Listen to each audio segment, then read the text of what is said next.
नमस्कार स्वामी जी। तो पहला प्रश्न इसी से शुरुआत करते हैं। आप जैसे हठ योगी हैं, योग में आज हम देखते हैं मार्केट में काइंड ऑफ कमर्शलाइजेशन हो गया, व्यवसायीकरण। तो इसके ऊपर आपका क्या दृष्टिकोण है? देखिए, एक समय था और हमारे जितने भी पुराने योगी संत थे, और उस समय तो अधिकतर संत लोग योग का अभ्यास करते थे, योगी रहते थे। आजकल की तरह नहीं कि यही उस समय के संतों में और आजकल जो संत है, जमीन आसमान का अंतर है।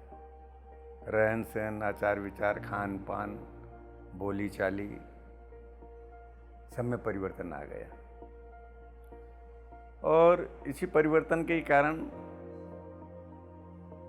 आज जो समाज को हम सही दिशा नहीं दे पाते हैं, उसका कारण है। तो आपने पूछा, वर्तमान समय में योग का व्यवसायीकरण हो गया है, इसमें कोई दो राय नहीं। हालांकि योग ऐसी चीज है, अगर इसे नियमित किया जाए तो असाध्य से असाध्य बीमारी हो, वो भी कभी फटकेगी नहीं, आएगी नहीं। करने से, अगर आप रेगुलर करते हैं तो।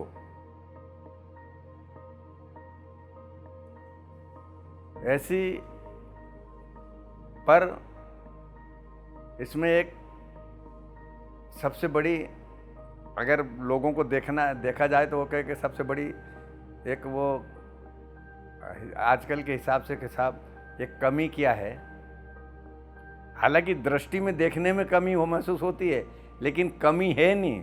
स्वास्थ्य की दृष्टि से कमी नहीं है, शरीर को हष्ट-पुष्ट तंदुरुस्त रखने की दृष्टि से कमी नहीं है, बॉडी के हर पार्ट को एक्टिव करने की दृष्टि से कमी नहीं है। लेकिन कमी क्या दिखती है लोगों को, कैसे रोजाना करना पड़ता है। बस परेशानी ये है, क्योंकि योग अगर रोजाना नहीं करते हैं तो न्यू संबंध जी के कोई फिर उसका फायदा नहीं। आप डेली करते रहिए, हफ्ते में 5 दिन करते रहिए, योग से ठीक रहोगे। मेडिटेशन के बेनिफिट्स किस किस को नहीं पता, लेकिन ज्यादातर लोग इसको कंटिन्यू नहीं कर पाते। लगता है कि टाइम नहीं है, बहुत मुश्किल होगा या किसी गुरु की जरूरत होगी।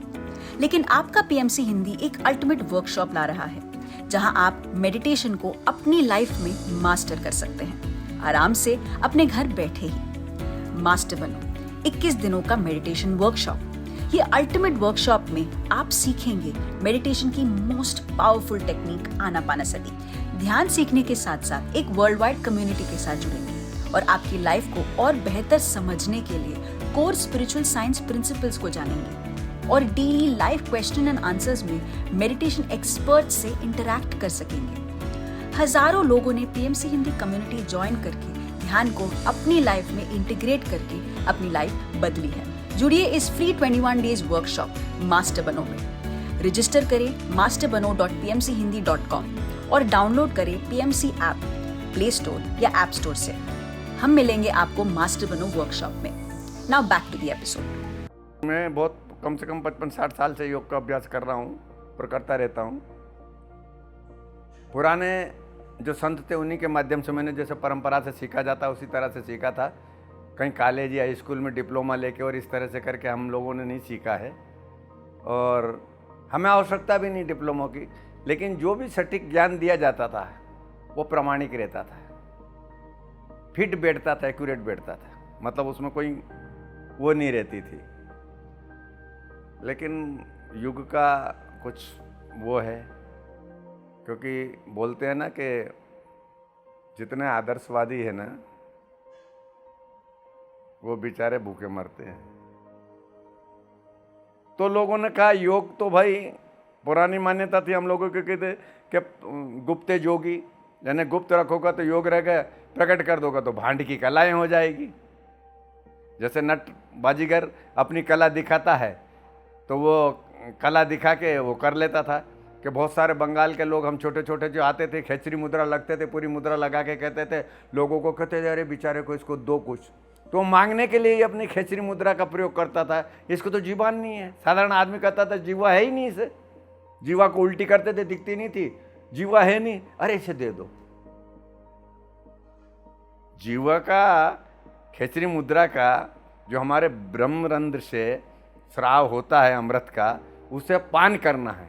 क्योंकि हमारे गले में जो इतना बड़ा काग जैसा रहता है ना, छोटी जुबान जैसी रहती है लटकी हुई, उसे सर्पणी बोला जाता है।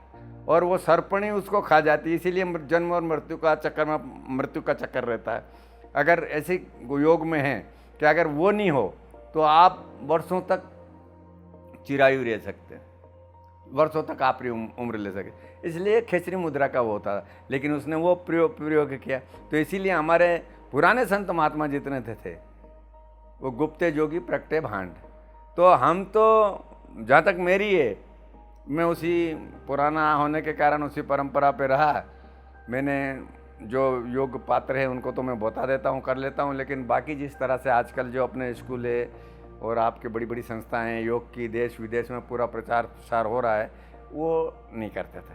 लेकिन वर्तमान युग की मांग है, लोग अगर इसी से क्षेत्र में आगे बढ़ते हैं तो आपने देखा होगा कितने ही लोग इसमें आगे बढ़ के कहाँ से कहाँ पहुँच गए हैं, जीरो से हीरो बन गए, बने कि नहीं बने।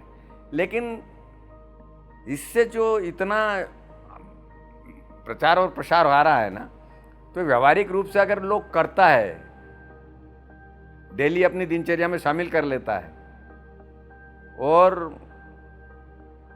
उसका अभ्यास करता है, तो इतना नहीं कि वो ठीक होता है, ऐसी बात नहीं। लेकिन लोगों ने इसमें आर्टिफिशियल तौर तरीके इतने बना दिए कि जैसे 5-7 मेन प्राणायाम है, कपाल भाती है, भस्त्रिका है, उज्जयी है, अनुलोम विलोम है, रेचक पूरा, कुंभक कर वो तो करता ही नहीं आजकल, कोई भूल ही गया। कुंडली जागृत में मेन विषय का वो होता है, लेकिन जो नॉर्मली प्राइमरी रूप के 5-7 हैं, शीतली है, तो 5-7 प्राणायाम तो थोड़ी थोड़ी। अब लोगों ने प्राणायाम की इतनी वो बना दिया कि 70-70, 75-75 तरीके ना। अब आदमी क्या करे इस तरह का। लेकिन जो इस तरह का करते हैं, आम जनता समझती है महाराज जी कोई बहुत ज्ञान है, इतने प्राणायाम बताते। हमने तो 5-7 का ही सुना था, बाकी कोई प्राणायाम नहीं सुना था। आसन 84 पे 84 थे, लेकिन 300, 400 आसन की क्वालिटी बना दी और ये करा। तो आदमी असंभव चीज, मतलब इतना करेगा। अरे आपको बीमारी क्या है, जटिल बन गया। आपको हार्ट रखी है। अब हार्ट में आपको नॉर्मली क्या करना चाहिए, तो उसने कहा कि मेन चीज सब शवासन करना ही। शवासन करोगे और नॉर्मली आप प्राणायाम रेचक पूरक मतलब ज़्यादा नहीं कर सकते हैं इस तरह से, या ऐसे प्राणायाम करिए जिससे हमारे हार्ट को ज़्यादा नहीं हो और हमारा वो ब्लॉकेज खुले, इस तरह से। तो वो तो ठीक है। अब वो आदमी इतने कहाँ करेगा बेचारा। अब गठिया से संबंधित है, पेट से संबंधित है, ब्लड प्रेशर इत्यादि रोगों से संबंधित है। तो आपको ब्लड प्रेशर है तो आपको कौन से आसन करना चाहिए, कौन से नहीं करना चाहिए, ये अलग अलग श्रेणी होनी चाहिए। लेकिन हम एक ही श्रेणी में सबको बांध देते हैं, कर देते हैं, चलाते रह रहे हैं। और वर्तमान समय में चल रहा है और उनकी दुकान भी बहुत अच्छी चल रही है। और वर्तमान युग तो मैं कहता हूं कि व्यवसायीकरण का युग है। जिसने व्यवसाय नहीं किया वो यूँ समझ लियो कि जैसे हम देहाती लोगों को कहना कह रहे हैं, इनकी तो बैकवर्ड सोच है। इनकी सोच, शहरी आदमी अपने आप को बड़ा ऊंची और तकनीकी सोच मानता है, पर उसे पता नहीं है कि जिस सोच के ऊपर में वो पाश्विक वृत्ति का है। पशुओं में जो वृत्तियां थी वो हमारे अंदर आने लगी है ना।